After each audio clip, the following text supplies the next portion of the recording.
أهلا بيكم في بودكاست حكاية التلات. أنا سلمى، ودي المحاولة الأكبر لإنهاء أسطورة ونحس يوم التلات. في البودكاست هنا هنتكلم كل تلات جد وهزار عن معظم الستراجلز اللي بتقابلنا في حياتنا. فلو انتوا حاسين ان انتوا مهتمين اتفضلوا معانا برجلكم اليمين. جماعة، أهلا بيكم في الحلقة 40 من بودكاست حكاية التلات. يس، 40. النهاردة احنا بنخلص السيزن الرابع من البودكاست، وبنحتفل ب5000 لسن على كل منصات البودكاست و1000 لسن على اليوتيوب. فأنا حابة أقول لكم من كل قلبي شكرا شكرا شكرا شكرا على كل الدعم. شكرا على كل حد بياخد من وقته علشان يسمع البودكاست ويكتب كومنت ويطلب مواضيع معينة ان احنا نتكلم فيها. بجد بجد thank you for all the support. بما ان النهاردة الجراند فينالي بتاعت السيزن الرابع، فحابة ان انا احكي لكم حكاية.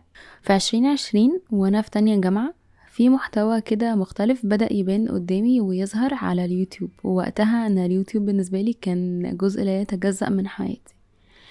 قعدت ادور كده وفجأة لقيتهم بيكتبوا ان هو اسمه بودكاستنج. في ناس معاها مايكات وعمالين يتكلموا في مواضيع مختلفة، غالبا بتبقى في نفس الإطار بتاع محتواهم أو الكونتنت العادي اللي بيعملوه، بس حطوها في قالب معين وسموها بودكاست. المهم ان المحتوى ده شدني جدا وكنت منبهرة بيه بشكل مش طبيعي، وحسيت انه شبهي، وده لسببين. الأول اني من زمان جدا وانا بحب الراديو وكان نفسي اطلع مذيعة راديو. والسبب التاني ان هو خالي من القيود، مكان كده يعني it's a safe space زي ما بيقولوا.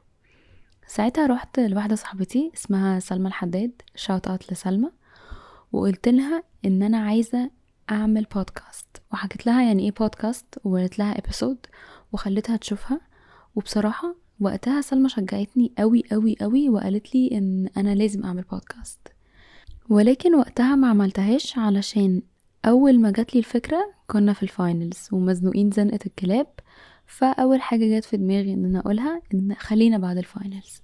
فخلصت الفاينلز ولقيتني بقول لنفسي انتي مش هتبدأي بقى البودكاست اللي قلتي عليها ولا ايه؟ وفي نفس الوقت رديت على نفسي وقلت لا، ما ينفعش، علشان وقمت رصيت لنفسي لستة من الحاجات اللي انا ما ينفعش عشانها ابدأ البودكاست. انا ما عنديش مايك، المايكس غالية ومش عارفة اشتري واحد دلوقتي، ما عنديش مواضيع اتكلم فيها، ما عنديش مكان اصور فيه، ما عنديش ناس اجيبهم يبقوا كوهوست معايا في البودكاست او اجيب ناس ضيوف في البودكاست.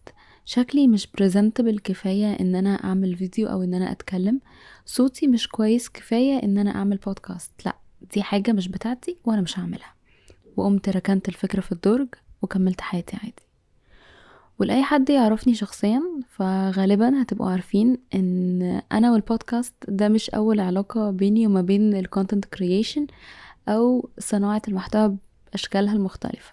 لان زمان انا كان عندي channel على اليوتيوب ودخلت مسابقة و I reached the semi finals، كان الموضوع بومينج قوي، وكان حوار وقت ما اليوتيوب ده يعني كان مكان صغنطوط كده، مش كل الناس اصلا بتدخل عليه، لان الكلام ده من 10 سنين فانا كان عندي 15 سنة، فيعني teenage dreams على الاخر. ولكن في نص الطريق وقت ما الدنيا كانت بدأت تبقى وردية كده قدامي وتظبط، قررت ان لا، انا هوقف يوتيوب ومش هعمل يوتيوب ولا هعمل كونتنت تاني لأسباب مختلفة، كلها يعني حجج وأعذار. ومشيت حياتي وكملت. fast forward ليوم 31 أغسطس 2023. اليوم ده كان يوم تلات. يومها بس قررت ان انا افتح الدرج واطلع منه الفكرة اللي شايلاها بقالي 3 سنين، وقلت ان انا هعمل البودكاست اللي انا عايزة اعملها. وجبت ورقة وقلم وكتبت اول ابيسود من البودكاست، ماذا بعد التخرج، وبعدها باسبوع كنت منزلها. اكيد هتسألوني ايه اللي اتغير وقتها وايه اللي خلاني ان انا بعد 3 سنين اقرر ان انا اعمل البودكاست. للعلم بالشيء ما كانش فيه اي حاجة اتغيرت، لسه ما كانش عندي مايك، كنت لسه بادئه شغل جديد ولسه متخرجة و life was all over the place، فما كنتش في مكان مستقر ابدا في الحياة. ما كانش عندي مكان نصور فيه وما صورتش، وما كانش عندي افكار للحلقات غير الحلقة بس اللي كتبتها ونزلتها. ما كنتش عارفة what's to come، ما كنتش عارفة ايه اللي هيجي بعد كده، وستيل ما كنتش عارفة الناس هتقول عليا ايه. وده كان سبب من اكبر الاسباب اللي مخلياني مش عايزة اعمل اي حاجة، عشان انا مش عارفة الناس هتقول ايه. كمان واحد فاست فورورد لدلوقتي، 40 حلقة، 5000 لسن على كل بودكاست بلاتفورمز، 1000 لسن على يوتيوب، وناس معرفهاش ولا عمري شفتها حتى ولو صدفة بتبعتلي وبتكلمني وبتشكرني على المحتوى اللي انا بقدمه، وبيطلبوا مني topics معينة ان انا اتكلم فيهم. وتقريبا بنتكلم بشكل اسبوعي بعد كل ابيسود ما بتنزل، لان هما لازم يقولولي رأيهم فيها. ومش بس من مصر، في ناس من بلاد تانية كتير. طيب انا بحكي الحكاية دي ليه؟ هل عشان اتمنظر؟ هل علشان احكي لكم قد ايه انا وصلت للي عايزة اوصله وحققت حلمي؟ لا بالعكس، لان انا ما وصلتش للي انا عايزة اوصله لسه. انا ما وصلتش ل1% من اللي انا عايزاه. بس انا من سنة واحدة، لو انا كان جه حد وقال لي وانا كنت اوريدي بدأت البودكاست بس ركنتها، ان انا هعمل 40 حلقة وهيتسمعوا كلهم، كنت هقول ان هو كداب بجد، او حد بقى بيهجس او جاي يهزر بقى، اللي هو ايه 5000 لسن يا جماعة بقى، ما تهزروش يعني، مين بقى اللي هيقعد يسمع كل الحاجات دي؟ ولكن دلوقتي وانا في الموضوع شايفة ان لا، عادي يعني، it was worth the hassle. ولا لسه شايفة ان هيجي كتير قوي، وفي حاجات كتير قوي لسه هتتحقق. طيب انا بحكي ده ليه؟ بحكي لكم ده علشان عايزاكم تتأكدوا ان مفيش حاجة اسمها الوقت المناسب او ال perfect timing لأي حاجة احنا عايزين نعملها في حياتنا. مفيش اي حاجة انت او انتي عايزين تعملوها في حياتكم الظروف كلها هتجتمع وتتظبط علشان الحاجة اللي انتوا عايزين تعملوها يبقى هو ده الوقت المناسب وتعملوها فيه.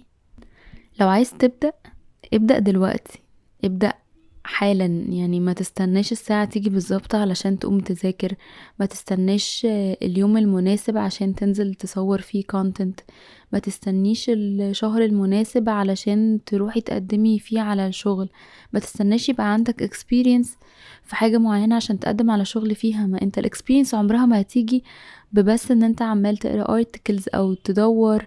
لازم تاخد الاكسبيرينس بجد علشان تلاقي شغلانة حقيقية، ولازم تفشل علشان تنجح. وزي ما قلت قبل كده في الحلقة اللي فاتت، ان الفشل مش عكس النجاح، لا يعني الفشل هو جزء كبير جدا من النجاح. واوعوا تخافوا ولا يفرق معاكم الناس هتقول ايه، لان الناس كده كده صدقوني هتتكلم. just do it، اعملوا الحاجة اللي في دماغكم، اعملوا الحاجة اللي انتوا عايزين تعملوها طالما مش هتأذي نفسكم او هتأذي حد، فاعملوها فورا. وكعادتي بحب افتح دماغكم وافتح دماغ نفسي معاكم واديكم شوية افكار.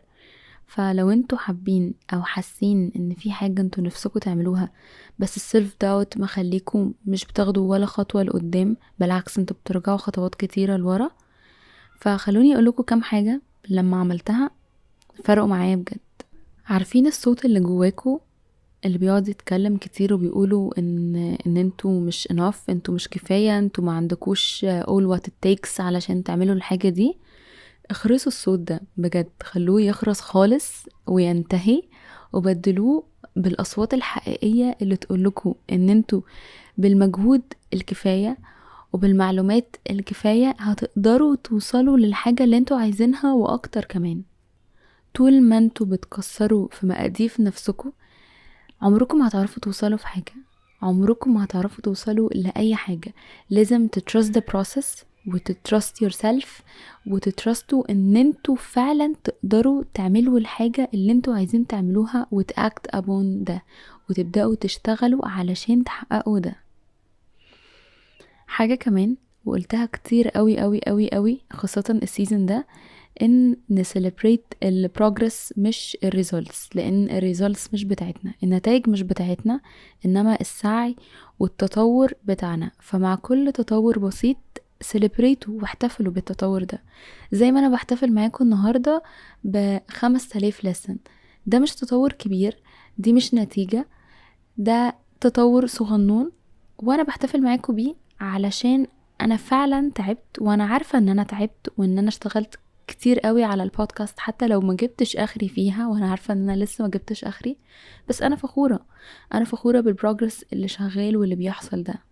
تالت حاجة، ودي اتكلمنا عليها قبل كده في اول حلقة في سنة حلوة يا جميل، فلو ما سمعتهاش ارجعوا اسمعوها، وهي ان احنا نحط اهداف صغيرة او ستابس صغنونة للهدف الكبير اللي عندنا، ايا كان الحاجة دي ايه. قسموها لاجزاء صغيرة وسيلبريتوا واحتفلوا بكل حاجة صغيرة توصلوا لها. رابع حاجة، احنا اللي بنخلق الظروف المناسبة عمرها ما هتتحقق. انت لو عايز تعمل اي حاجة في الدنيا ما ينفعش تستنى لما الكون كله يتظبط وكل حاجة في الدنيا تهدى علشان تعمل الحاجة دي. لا، الظروف عمرها ما هتبقى في صفك، انت اللي محتاج تخليها دايما في صفك. المفروض اي حاجة تحصل لنا نحاول نمسكها، نعصرها، نطلع البوزيتيف اللي فيها اللي ينفعنا في الحاجة اللي احنا عايزين نوصل لها. لازم ندور ونجري ورا الحاجة اللي احنا عايزين نعملها، ورا الحاجة اللي نفسنا فيها مهما كانت ايه هي، ومهما كنا هنتعب قد ايه. السعي السعي السعي السعي. خامس حاجة، نسد ودنا. فاكرين الصوت اللي جوه دماغكم اللي قلتلكوا اخرسوه، خلوه يخرس كده وما يتكلمش؟ ودانكوا بقى سدوها على الاخر علشان ما تسمعوش الصوت اللي بره. الناس هتقعد تتكلم، عملتوا حاجة حلوة الناس هتقعد تقول في احسن من كده، فلان عمل احسن من كده في وقت اقصر من كده. عملتوا حاجة وحشة اهو، مش احنا كنا قايلين هو عمره ما هيكمل في الحاجة دي. ما عملتوش حاجة خالص، هيفضلوا يقولوا هو انتوا ما بتعملوش حاجة. الناس مش هتبطل تتكلم، الناس عمرها ما هتبطل تتكلم. واخر حاجة بجد مني ليكوا، اعملوا اللي انتوا نفسكوا فيه، اعملوا الحاجة اللي بتبسطكوا، اعملوا الحاجة اللي بتفرحكوا، لان at the end of the day في اخر المطاف الحياة المفروض نتبسط فيها بالحاجة اللي بتبسطنا، مش بالحاجة اللي بتبسط الناس بينا. فدوروا على الحاجة اللي بتحبوها يا جماعة واعملوها، وما تركنوهاش، وما تضيعوش وقت. انا استنيت 3 سنين عشان اعمل البودكاست، فانتوا مش لازم انتوا كمان تستنوا 3 سنين عشان تعملوا الحاجة اللي نفسكوا فيها. ما تضيعوش وقت خالص، وابدأوا دلوقتي.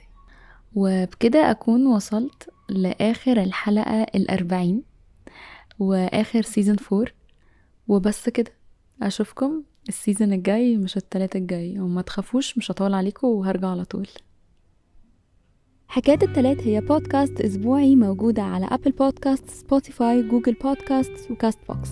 تقدروا تتابعونا على انستجرام وتيك توك @حكاية التلات بالإنجليش. نتقابل التلات الجاي.